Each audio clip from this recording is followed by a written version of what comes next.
Vampires are back. We've got them back in horror with Renfield and Abigail. We've got them back in TV shows like Interview with the Vampire. And we also have them back in mainstream books such as Bride by Ali Hazelwood, which is what we are here to talk about today. I was very into paranormal romance growing up, and I have a pretty neutral stance on Ali Hazelwood books in general, but when she announced that she was writing a paranormal romance, I was pretty excited. So as soon as it came out, I started buddy reading it with a good friend of mine, and we were ready for whatever the journey had in store, whether it was another TikTok hate read to laugh at, or if it was gonna be like a new romance favorite. And I was so surprised by how much we both loved this book that I am now going to learn an entirely new craft to transform and customize this book right here. And I'm also gonna make a whole bunch of Bride themed goodies to send to my friend as a surprise. The goal here is kind of to recreate one of those subscription boxes where you get a special edition of the book and then a bunch of themed goodies that fill up the box. And so I'm gonna be making a custom bound version of Bride, and then of course some things that are gonna be meaningful to my friend. Bride is about a marriage of convenience between a vampire and a werewolf, of course. So the items are mostly gonna be vampire and werewolf themed, and the first thing that I knew I needed to include in this box because of 2014 Tumblr and werewolves, those fluffy, huge animal themed hats that were all over Tumblr and like Hot Topic for years, were always something that I desperately wanted while I was in my paranormal romance era. And I found this perfect yarn that reminds me of Lo, the love interest in this book's fur when he's a werewolf. So this might be a minor spoiler. I won't give away any plot details or anything like that, but a few certain details in the book will definitely come up, and this is one of them because look at this beautiful white yarn. It's Lo. It's Lo! So now I can make a Lo's fur-colored wolf-eared hat of my 13-year-old dreams.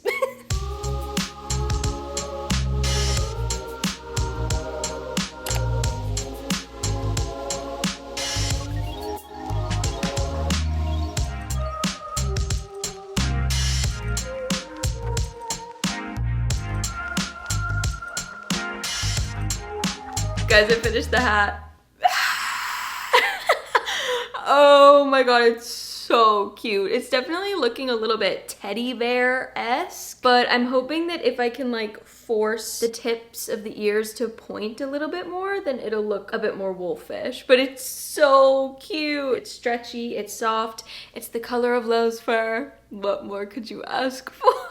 The main reason I wanted to go back and make something that reminded me of like 2013, 2014 cat hat vibes is because something that I love about Bride is that it has this perfect blend of making you feel like you're reading a paranormal romance from that era, while not really falling into any of the old tropes or the kind of writing voice and style that was really, really popular back then and isn't so much anymore. And it's an adult romance, so it has adult content, but it doesn't have that uncomfortable feeling of like, this is written like a YA novel, but it's explicit. But it still feels like, oh my god, this is exactly what I want now as someone that loved that when I was younger. So, cat hat. 2024 cat hat. Who would have thought? This next one might be a little bit confusing because it doesn't seem Bride themed, but it is. I promise. Let me explain. So my friend Katie and I have been playing Stardew Valley obsessively for the last few months, and we are determined to 100% the game. And one of the first things we did in our playthrough was get farm animals, and we started naming them based on the barn that they were in as characters that we either loved or hated. So the chicken coop were all of the characters that we really love, and then the general barn is all of the characters that we hate. So of course the first two chickens we got had to be named Wolfie and Vampy after Misery and Lo. And because of that, we're sticking with crochet a little bit longer, and I'm gonna make two classic little chickens to represent Wolfie and Vampy on our farm. There's this crochet chicken pattern that was super viral at one point because it's really simple and really, really cute, and I love making those chickens. So I'm going to make a white chicken and a brown chicken, just like the Stardew ones. And then we'll get back a little bit more directly into the Bride realm.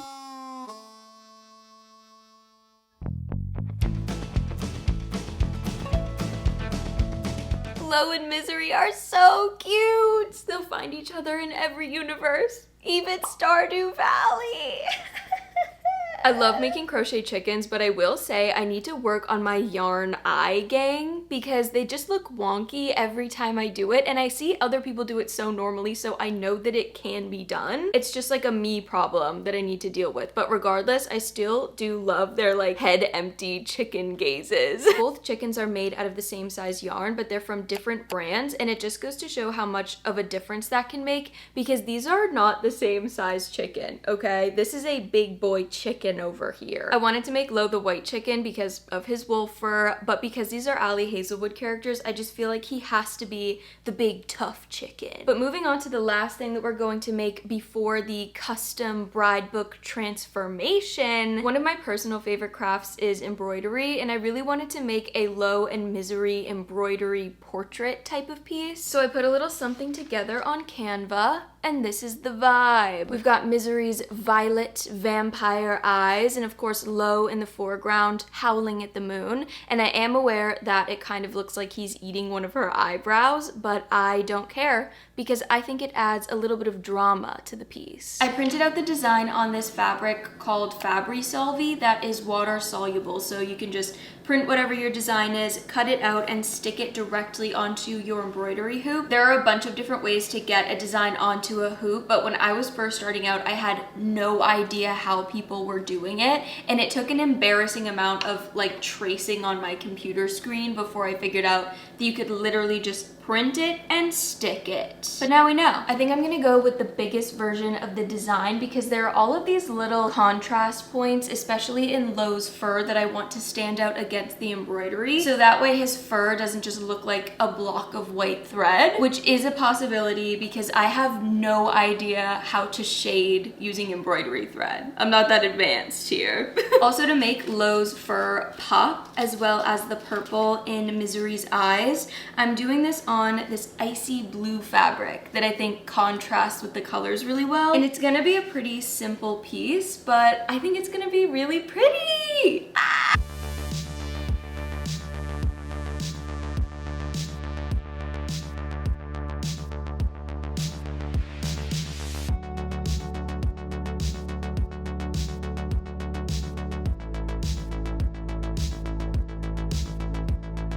I underestimated how long it would take to do another craft.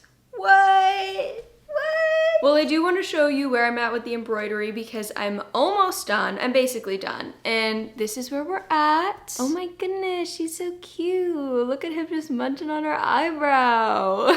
I'm really happy with how it's turning out so far. I was very nervous about the wolf because I've never done like fur in any sense of the word. So you can kind of see the stitches go in the direction of the fur. And I wanted to make sure that I did that, but I also didn't really know how to do that. But I think it turned out really well, and I think that those little shadow details in the original art are going to come through once I wash away this Fabri-Solvi. The very last thing I have to embroider are Misery's purple eyes, and I think that I'm going to wash away the Fabri-Solvi and then let the piece dry before I actually go in and do that, just so I can make sure that it's not stretched out weirdly at all. Like, I don't want her eyes to be oblong. I've also been really torn about whether or not I should outline Lo because I think that an outline like the one on the rock down here adds like a really clean divide between the piece and the background if that's what you're looking for, and I just think it looks really nice. But because of the texture of the werewolf fur, I'm not sure that I could outline it well enough and keep the texture that the fur has with like all of the jagged edges coming out and about.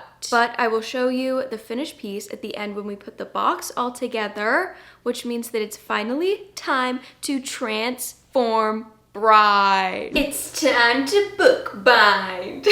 I'm very nervous. I just got all set up and pulled everything out and was kind of like, oh, this is like a really big project. But there are 2 tutorials on YouTube that I'm gonna kind of be co-following, so hopefully this will go well. The first thing we have to do to make this is just prepare the text block. So we removed the cover and now we're adding end papers, and then basically we're gonna make like a shell for the book that will be the new hardcover and shove this baby inside.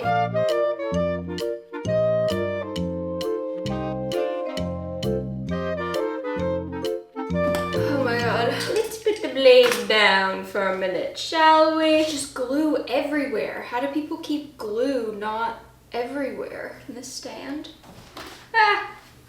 Okay, hold on. So my camera died, but that's okay because all I did was cut out the size blocks that we need for the hardcover, and now I can actually build the case. Y'all need to get a little closer. Hold on. To build the hardcover, you basically just glue these 3 cardboard pieces together with paper, and then you have like the skeleton of the case. The instructions I wrote for myself say glue together with spare cardstock. So that's the plan. I think one of the reasons I was really impressed with Bride overall is that even though it has similarities to other Ali Hazelwood books and has similar tropes and things that she really likes to write about, I thought that Lo was kind of a refreshing wolf love interest. He's still like the big bad alpha dude, of course, but he doesn't have the same like, it's so hard to be an alpha, so I'm just gonna be an asshole to everybody kind of complex that every other alpha werewolf dude character seems to have. From the very beginning, he's like very warm and friendly and open, and he actually leads with like respect instead of fear. I love Lo so much. I will say the darkest moment in this book is not my favorite personally, and it's very strange that Omegaverse has made it to the mainstream media. Weird, but I think it's worth it. I love Lone Misery, and you should too. Now that we have the case of the book, the little skeleton here, we gotta see if the text block fits. Oh my god. It's like a book. This is so cool. Now that we have the skeleton of the hardcover and the text block, it's time to actually cut out the fabric of the cover. This is so cool. The cotton that you use, like the stuff that I use for embroidering, it feels kind of stiff and thick so that it's easy to actually sew through. This feels way thinner than you would expect, which is really cool because it makes sense since you're folding it and gluing it around cardboard. And also it's lined on one side with paper. I don't know, this is blowing my mind.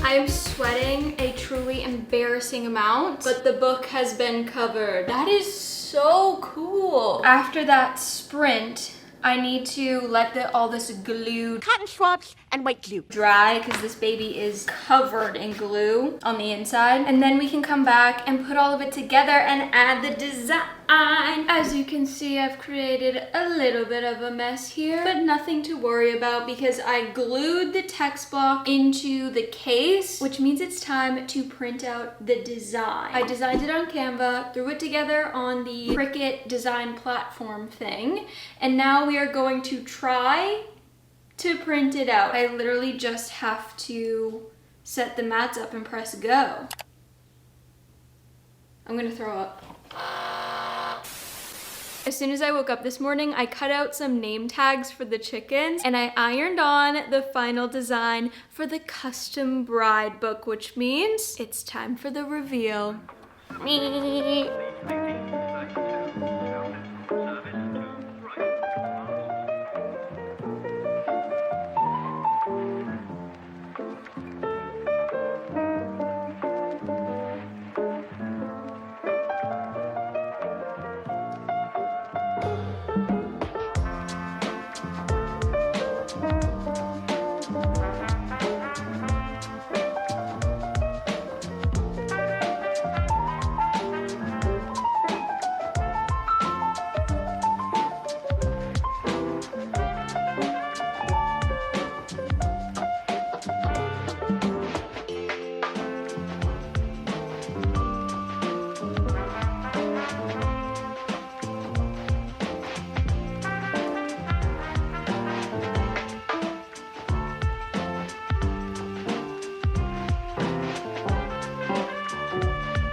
I am so happy with how everything in this experience turned out. The hat, the chickens, the embroidery, even these little blood bags that I ended up getting. They're so cute. Let me take one out for you. I just got these on Amazon and they came with these little like blood bag label stickies that are so cute. I just filled it with water and food coloring because, I don't know, shipping these sounds scary and I wanted extra protection of like a Ziploc baggie. So of course, I had to add that this is the property of Misery on it. This is her little midnight snack.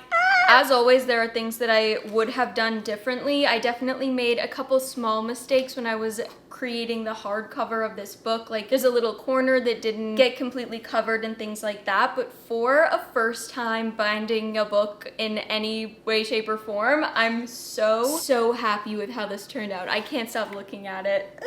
I also am really happy with the fur on Lo. I decided not to outline him in black because I thought that it would just be too much on the piece. Like there's kind of already a lot going on and there's kind of a lot for your brain to deal with because it kind of looks like Lo is a nose and also eating the eyebrows. So just, I didn't want to complicate it anymore. But yeah, it was really fun to get back into bride mode since I read the book a few months ago and I loved it so much that I've been dying to craft things surrounding it and I'm really happy with how things turned out. This is one of my favorite bookish crafts so far, I think. And I think that's it.